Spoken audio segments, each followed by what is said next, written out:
அன்பான ஆன்மீக பெருமக்களே, அனைவருக்கும் வணக்கம். இது உங்கள் பிளிஸ் வேலி. அனைவரையும் பிளிஸ் வேலிக்கு வரவேற்கிறோம். முந்தைய காணொளியில் அருள் உடலை பற்றி பேசினோம். இதயம் சரணடையும் போது தெய்வீகம் எவ்வாறு பதிலளிக்கிறது என்பதை நாம் புரிந்து கொண்டோம். இன்று நாம் ஒரு படி ஆழமாக செல்வோம். ஆன்மாவை எவ்வாறு உணர முடியும் என்பதை நாம் கற்றுக்கொள்ளப் போகிறோம். ஆன்மா என்ற வார்த்தையை பலர் கேள்விப்பட்டிருக்கிறார்கள். ஆனால் சிலர் மட்டுமே அதை நேரடியாக உணர்ந்துள்ளனர். இந்த காணொளியில் நாம் தெளிவாக புரிந்து கொள்வது என்னவென்றால், ஆன்மாவை உணர்ந்து கொள்வது என்றால் என்ன என்பதையும், ஆன்மா உணர்ந்து கொள்வதை தடுப்பது எது என்பதையும், ஆன்மா உணரப்பட்டதை என்ன அறிகுறிகள் காட்டுகின்றன என்பதையும், ஆன்மாவை உணர்ந்த பிறகு நம் வாழ்க்கை எவ்வாறு மாறுகிறது என்பதையும் பார்க்கப் போகிறோம். ஆரம்பிக்கலாம் வாருங்கள். ஆன்மாவை உணர்ந்து கொள்வது ஏன் மிக முக்கியமாக சொல்லப்படுகிறது? வெறும் உயிரோடு இருப்பது மட்டும் உண்மையிலேயே வாழ்வதற்கு சமமானதல்ல. நாம் யார் என்பதையும் நாம் அறியும்போதுதான் உண்மையான வாழ்க்கை தொடங்குகிறது. நாம் வெறும் உடல் அல்ல, நாம் நமது எண்ணங்களும் அல்ல, நாம் நமது நினைவுகளும் அல்ல. ஆன்மாவை உணராமல் வாழ்க்கை ஆழமற்றதாகவே இருக்கும். ஆன்மாவை உணரும்போது வாழ்க்கை அழகாகவும் அர்த்தமுள்ளதாகவும் மாறும். ஆன்மாவை உணர்ந்த பின்னரே ஆன்மீகம் உயிருடன் இருக்கும்.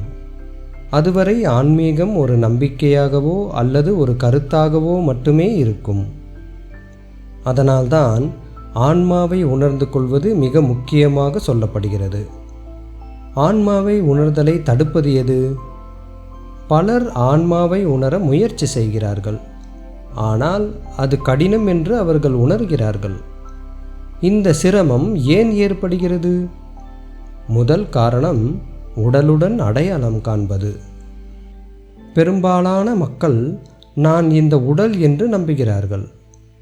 தங்கள் வாழ்க்கை பிறப்பு, உயிர் வாழ்வு மற்றும் இறப்பு பற்றியது மட்டுமே என்று அவர்கள் நினைக்கிறார்கள். இந்த நம்பிக்கை இருக்கும் வரை ஆன்மாவை உணர முடியாது. இரண்டாவது காரணம் எண்ணங்களின் மீதான பற்று. மக்கள் அவற்றை தங்கள் நினைவுகள் என்று நினைக்கிறார்கள். அவை தங்கள் உணர்ச்சிகள் என்று நினைக்கிறார்கள். நீங்கள் உங்கள் எண்ணங்களுக்குள் சிக்கிக்கொள்ளும்போது எண்ணங்களுக்கு பின்னால் இருக்கும் தூய ஆன்மாவை நீங்கள் பார்க்க முடியாது. மூன்றாவது காரணம் தவறான அகங்காரம். அகங்காரம் நான் முக்கியமானவன் என்று கூறுகிறது. அது தன்னை பாதுகாத்து கொள்ள விரும்புகிறது. அது சிறப்புடையதாக இருக்க விரும்புகிறது. உண்மையான ஆன்மாவிற்கு அகங்காரம் இல்லை. அது தூய இருப்பு. அகங்காரம் செயலில் இருக்கும்போது ஆன்மா மறைந்திருக்கும். நான்காவது காரணம் ஆசை மற்றும் பயம். ஆசைகள் உங்கள் கவனத்தை வெளியே இழுக்கின்றன. பயங்கள் உங்கள் உள் தெளிவை தடுக்கின்றன. ஆசைகள் மற்றும் பயங்கள் இரண்டும் உங்களை வாழ்க்கையின் மேற்பரப்பு மட்டத்தில் வைத்திருக்கின்றன. ஐந்தாவது காரணம் சரணடையாமை. பலர் முயற்சியை மட்டும் பயன்படுத்தி ஆன்மாவை உணர விரும்புகிறார்கள். ஆனால் முயற்சி மட்டும் போதாது. தெய்வீக உண்மைக்கு ஒரு பணிவான, ஆழமான சரணடைதல் இருக்க வேண்டும். சரணடைதல் மட்டுமே ஆன்மாவுக்கான வாசலை திறக்கிறது. ஆறாவது காரணம் ஆன்மாவை ஒரு பொருளாக தேடுவது. சிலர் ஆன்மாவை அவர்கள் பார்க்கவோ அல்லது தொடவோ கூடிய ஒன்று என்று நினைக்கிறார்கள். ஆனால் ஆன்மா ஒரு பொருள் அல்ல. அதன் உண்மையான பொருள் உங்கள் உண்மையான சுயமாகும். நீங்கள் அதை ஒரு பொருளைப் போல தேடும்போது நீங்கள் அதை தவறவிடுகிறீர்கள். நீங்களே ஆன்மாதான் என்பதை நீங்கள் உணர வேண்டும். பலர் தடுக்கப்பட்டதாக உணர்வதற்கான முக்கிய காரணங்கள் இவைகள்தான். இந்த தடைகள் அகற்றப்படும் போது ஆன்மாவை உணர்தல் இயற்கையாகவும் எளிதாகவும் மாறும். ஆன்மாவை உணரப்படுவதற்கான அறிகுறிகள் என்ன? ஆன்மா உணரப்படத் தொடங்கும்போது சில இயற்கை அறிகுறிகள் உங்களுக்குள் தோன்றும். நீங்கள் அவற்றை உடனடியாக புரிந்து கொள்ளாமல் இருக்கலாம். ஆனால் உங்கள் உள் இருப்பு மாறத் தொடங்கும். அந்த தெளிவான அறிகுறிகளை பற்றி பார்ப்போம். முதல் அறிகுறி ஆழ்ந்த அமைதி உணர்வு. இந்த அமைதி வெளிப்புற நிகழ்வுகளை அடிப்படையாக கொண்டதல்ல. இது உங்களுக்குள் இருக்கும் அமைதியான நிலையான அமைதி. உங்களை சுற்றியுள்ள உலகம் சத்தமாக இருந்தாலும் உங்கள் உள் அமைதி தொடப்படாமல் இருக்கும். இரண்டாவது அறிகுறி காலமற்ற உணர்வு. நேரம் மெதுவாக நகர்வது போல் நீங்கள் உணர்வீர்கள். சில நேரங்களில் நேரமே இல்லை என்று நீங்கள் உணரலாம். தூய இருப்பு மட்டுமே உள்ளது என்ற உணர்வு ஏற்படும். மூன்றாவது அறிகுறி உடலின் மீது அதிக பற்றுதல் இழப்பு. நீங்கள் உங்கள் உடலை பற்றி அக்கறை கொள்கிறீர்கள். ஆனால் நீங்கள் இனி அதில் சிக்கிக்கொள்ள மாட்டீர்கள். நீங்கள் உடலை விட மிக பெரியவர் என்பதை உணரத் தொடங்குவீர்கள். நான்காவது அறிகுறி எண்ணங்கள் இலகுவாகின்றன. உங்கள் மனம் இயற்கையாகவே அமைதியாகிறது. உங்கள் எண்ணங்களால் நீங்கள் இனி கட்டுப்படுத்தப்படுவதில்லை. எண்ணங்கள் வந்து போகலாம், ஆனால் அவை இனி உங்கள் இருப்பை தொந்தரவு செய்யாது. ஐந்தாவது அடையாளம் நிபந்தனையற்ற மகிழ்ச்சி.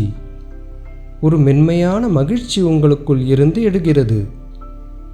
இந்த மகிழ்ச்சி நீங்கள் அடைந்த எதனாலும் அல்ல. இது உங்கள் ஆன்மா தன்னை வெளிப்படுத்திக் கொள்ளும் தன்மை. ஆறாவது அடையாளம் எல்லாவற்றிற்கும் அன்பு. நீங்கள் அனைத்து உயிரினங்களின் மீதும் இயற்கையான அன்பை உணரத் தொடங்குவீர்கள்.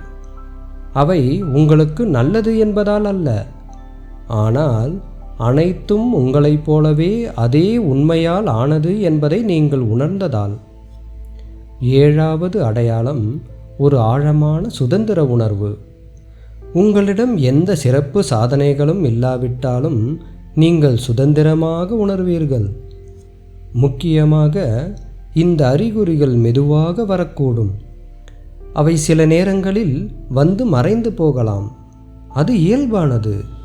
நீங்கள் பொறுமையுடனும் நம்பிக்கையுடனும் தொடர வேண்டும். ஒவ்வொரு சிறிய அடையாளமும் அகலமாக திறக்கும் ஒரு கதவு. ஆன்மா உண்மையில் எவ்வாறு உணரப்படுகிறது? ஆன்மா உணர்தல் என்பது சிந்தனையால் ஏற்படுவதல்ல. உங்கள் உள் விழிப்புணர்வில் ஏற்படும் மாற்றத்தின் மூலம் இது நிகழ்கிறது. அது எவ்வாறு தெளிவாக நிகழ்கிறது என்பதை புரிந்து கொள்வோம். முதல் படி உங்கள் கவனத்தை மெதுவாக உள்நோக்கி திருப்புவதாகும்.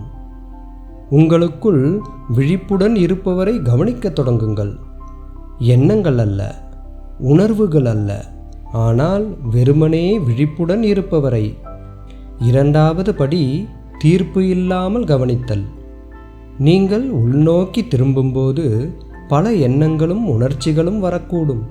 அவற்றை எதிர்த்து போராடாதீர்கள். அவற்றை பின்பற்றாதீர்கள். எல்லாவற்றையும் அமைதியாக கவனியுங்கள். தூய பார்வையாளராக இருங்கள். மூன்றாவது படி நிலையான இருப்பை அங்கீகரிப்பது. கவனிக்கும்போது ஒரு விஷயம் ஒருபோதும் மாறாமல் இருப்பதை நீங்கள் கவனிப்பீர்கள். அதுதான் நான் என்ற உங்கள் உணர்வு. எண்ணங்கள் வந்து போகும்போதும் கூட அது எப்போதும் இருக்கும். இந்த நான் இருக்கிறேன் என்பது ஒரு எண்ணம் அல்ல, அது உங்கள் உண்மையான இருப்பு. நான்காவது படி இருப்பில் நிலைத்திருத்தல். எண்ணங்களை பின்பற்றுவதற்கு பதிலாக இருப்பின் அர்த்தத்தில் ஓய்வெடுங்கள். நீங்கள் இருப்பதை அறிந்திருங்கள். எளிமையாக இருங்கள். அமைதியாக இருங்கள். எதையும் கற்பனை செய்ய முயற்சிக்காதீர்கள். உயிராகவே இருங்கள். ஐந்தாவது படி செய்பவரை சரணடையச் செய்தல். ஒரு கட்டத்தில் நான் தியானம் செய்கிறேன் என்ற உணர்வு கூட சரணடைய வேண்டும்.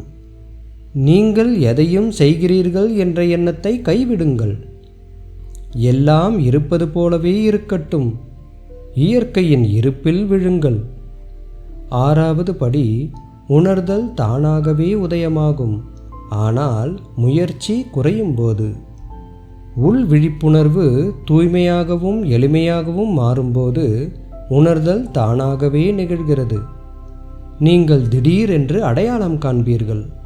நான் உடல் அல்ல, நான் மனம் அல்ல, நான் உலகம் அல்ல, நான் தூய விழிப்புணர்வுதான் என்பதை நீங்கள் உணர்வீர்கள். இது ஒரு சிந்தனை அல்ல, இது ஒரு நேரடி உள் அனுபவம். முக்கியமாக இந்த உணர்தலை கட்டாயப்படுத்த முடியாது. உள்வெளி அமைதியாகவும் தெளிவாகவும் மாறும்போது இது இயல்பாகவே நிகழ்கிறது.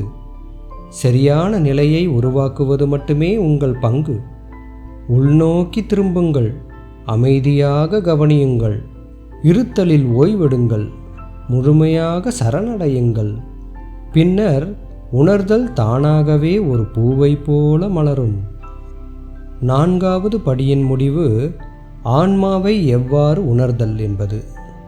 ஆன்மா உணரப்படும்போது வாழ்க்கை நிற்காது, ஆனால் வாழ்க்கை உள்ளிருந்து மிகவும் ஆழமாக மாறுகிறது.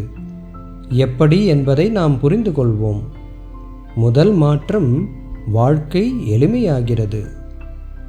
நீங்கள் இனி சிக்கல்கள் மற்றும் குழப்பங்கள் மூலம் வாழ மாட்டீர்கள். நீங்கள் எல்லாவற்றையும் தெளிவுடன் பார்ப்பீர்கள். தேவையானதை மட்டுமே செய்வீர்கள். தேவையற்ற விஷயங்களை தேடி ஓடுவதை நிறுத்துவீர்கள். 2வது மாற்றம், உள் அமைதி நிரந்தரமாகிறது. வெளிப்புற சூழல்கள் இன்னும் மாறக்கூடும், ஆனால் உங்கள் உள் அமைதி நிலையானது. வெற்றி அல்லது தோல்வியால் நீங்கள் அசைக்கப்படுவதில்லை. நீங்கள் அசைக்க முடியாத மையத்திலிருந்து வாழ்கிறீர்கள். 3வது மாற்றம், உறவுகள் தூய்மையாகின்றன. நீங்கள் மற்றவர்களிடமிருந்து எதிர்பார்ப்பதை நிறுத்திவிடுவீர்கள். மக்களை கட்டுப்படுத்த முயற்சிப்பதை நிறுத்திவிடுவீர்கள். நீங்கள் வெறுமனே நேசிப்பீர்கள், மற்றவர்களை ஏற்றுக்கொள்வீர்கள். உறவுகள் அமைதியாகவும் ஆழமாகவும் மாறும். 4வது மாற்றம், மரண பயம் மறைந்துவிடும். மரணம் என்பது உடலுக்கு மட்டுமே, ஆன்மாவிற்கு அல்ல என்பதை நீங்கள் உணர்வீர்கள். எதையும் இழக்க நேரிடும் என்ற பயம் குறையும். நீங்கள் ஒவ்வொரு கணமும் சுதந்திரத்துடன் வாழ்வீர்கள். 5வது மாற்றம், செயல் இயற்கையாகிறது.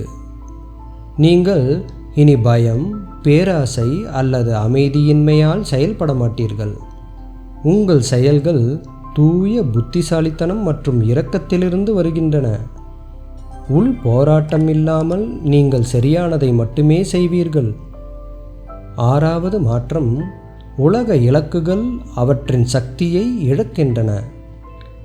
நீங்கள் இன்னும் உலகில் வாழ்கிறீர்கள், வேலை செய்கிறீர்கள், ஆனால் உள் திருப்தி சாதனைகளை சார்ந்ததல்ல.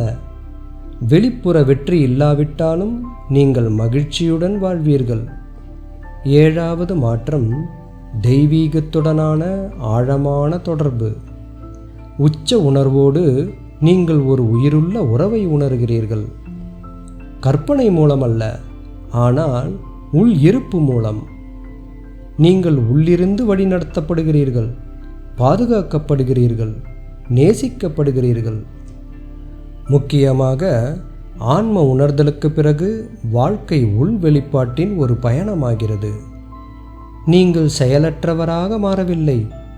நீங்கள் இன்னும் முழுமையாக, அதிக உணர்வுடன், மிகவும் அழகாக வாழ்கிறீர்கள். நீங்கள் உலகில் வாழ்கிறீர்கள், ஆனால் இனிமேல் நீங்கள் அதில் சிக்கிக்கொள்வதில்லை. நீங்கள் பயம் அல்லது ஆசை மூலமல்ல, ஆன்மாவின் மூலமே வாழ்கிறீர்கள். இனி உணர்தலுக்கு பிறகு தினசரி விழிப்புணர்வை பற்றி பார்ப்போம்.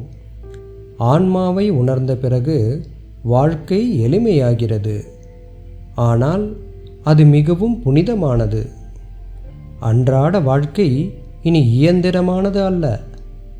ஒவ்வொரு கணமும் உங்கள் ஆன்மீக வெளிப்பாட்டின் ஒரு பகுதியாகவே மாறும்.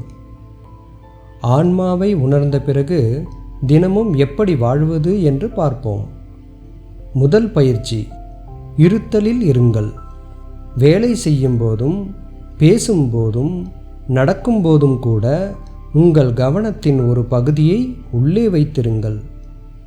அமைதியான ஜீவனை நீங்கள் இருப்பது போல் உணருங்கள்.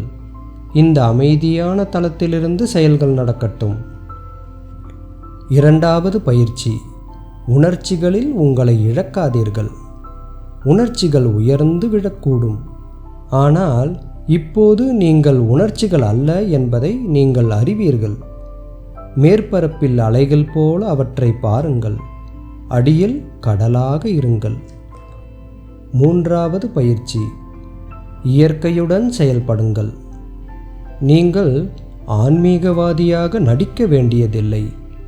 நீங்கள் எதையும் கட்டாயப்படுத்த வேண்டியதில்லை. எளிமையாக, இயற்கையாக, மகிழ்ச்சியாக வாழுங்கள். எல்லா உயிரினங்களுடனும் நேர்மையாகவும் மென்மையாகவும் இருங்கள். நான்காவது பயிற்சி, சூழ்நிலைகள் வரும்போது ஏற்றுக்கொள்ளுங்கள். சில நேரங்களில் இனிமையான நிகழ்வுகள் நடக்கும். சில நேரங்களில் வேதனையான நிகழ்வுகள் நடக்கும். இரண்டையும் உலகளாவிய நாடகத்தின் ஒரு பகுதியாக ஏற்றுக்கொள்ளுங்கள். வாழ்க்கையை எதிர்க்காதீர்கள். அதனுடன் அழகாக பாய்ந்து செல்லுங்கள். ஐந்தாவது பயிற்சி, விழிப்புணர்வுடன் பேசுங்கள். பேசுவதற்கு முன் உங்கள் உள் அமைதியை உணருங்கள். உங்கள் வார்த்தைகள் கருணை மற்றும் உண்மையிலிருந்து வரட்டும். மனதை தொந்தரவு செய்யும் தேவையற்ற பேச்சை தவிர்க்கவும். ஆறாவது பயிற்சி, சாப்பிடுங்கள்.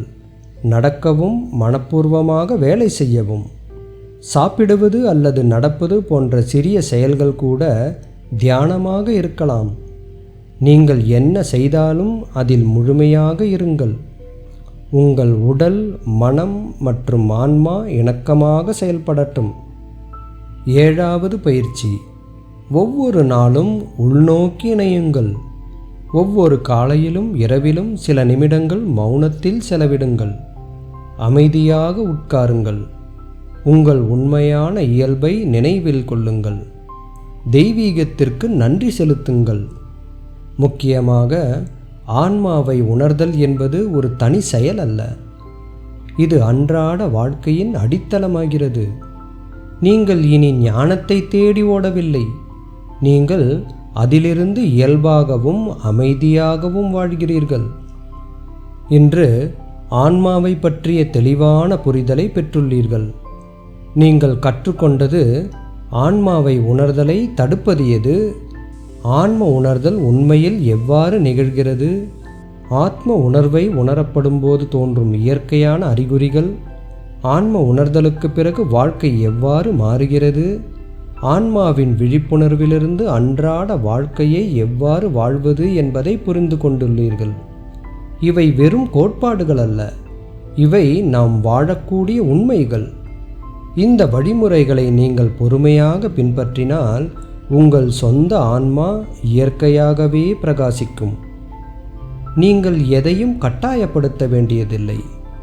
நீங்கள் உள்நோக்கி திரும்பவும், மௌனமாக கவனிக்கவும், இருப்பில் ஓய்வெடுக்கவும், ஆழமாக சரணடையவும் மட்டுமே தயாராக இருக்க வேண்டும். ஆன்மாவை உணர்ந்து கொள்வது உங்களுக்கு நீங்களே கொடுக்கக்கூடிய மிகப்பெரிய பரிசாகும். ஏனென்றால் நீங்கள் உண்மையில் யார் என்பதை அறியாமல் எந்த வெளிப்புற வெற்றியும் உங்களுக்கு நீடித்த அமைதியை தராது. ஆன்மாவை நீங்கள் உணரும்போது உண்மையான அமைதி, உண்மையான மகிழ்ச்சி மற்றும் உண்மையான சுதந்திரம் எப்போதும் உங்களுக்குள் இருப்பதை நீங்கள் உணர்கிறீர்கள். நீங்கள் புதிதாக மாறவில்லை. நீங்கள் எப்போதும் இருப்பதை வெறுமனே வெளிப்படுத்துகிறீர்கள். இப்போது இந்த புனித பயணத்தின் அடுத்த படிக்கு நீங்கள் தயாராக உள்ளீர்கள். வரவிருக்கும் காணொளியில் நாம் ஒரு ஆழமான பரிமாணத்தை ஆராய்வோம். ஆத்ம உணர்தலுக்கு பிறகு பிரபஞ்ச சக்தி எவ்வாறு தன்னை வெளிப்படுத்துகிறது என்பதை பற்றி பார்ப்போம். அது உங்கள் ஆன்மா வழியாகவும் முழு இருப்பு வழியாகவும் பாயும் தெய்வீக ஆற்றலை பற்றிய புரிதலின் புதிய கதவுகளை திறக்கும். அதுவரை விழிப்புணர்வுடன் வாழுங்கள், நன்றியுடன் வாழுங்கள், உங்கள் உண்மையான இருப்பிலிருந்து வாழுங்கள். பிளிஸ் வேலி உங்கள் ஆன்மாவின் புனித பயணத்திற்கு அன்புடன் தலைவணங்குகிறது. உங்கள் சொந்த ஒளி என்றென்றும் பிரகாசிக்கட்டும். வாழ்க வையகம். வாழ்க வளமுடன். மிக்க நன்றி.